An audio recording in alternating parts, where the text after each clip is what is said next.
Karena sudah baru selesai kerja di sini aku istirahat dulu ya guys ya. Nah di sini itu aku tuh duluan kan minum air dulu karena kelelahan babat rumput yang begitu tebal di jalan Nasdar kalau ke sekolah.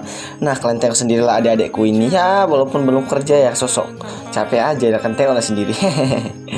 Nah di sini dia hasil kerja kita hari ini ya guys ya. Jadi ya lumayan lebar lah yang kita kerjakan sore ini. Jadi yang kita kerjakan sore ini sekitaran 200 meteran teman-teman. Nah di sini kita mau balik ke rumah aja karena di sini udah mau jam 6 ya teman-teman. Kalian tengok sendiri lah kalau udah jam 6 di sini tuh. Nah, oke, di sini kita mau balik ke rumah. Jadi di sini kita cepat-cepat karena di rumah juga masih banyak lagi pekerjaan kita, guys. Nah, di sini singkat cerita aku udah hampir nyampe rumah. Nah, taras udah sampai.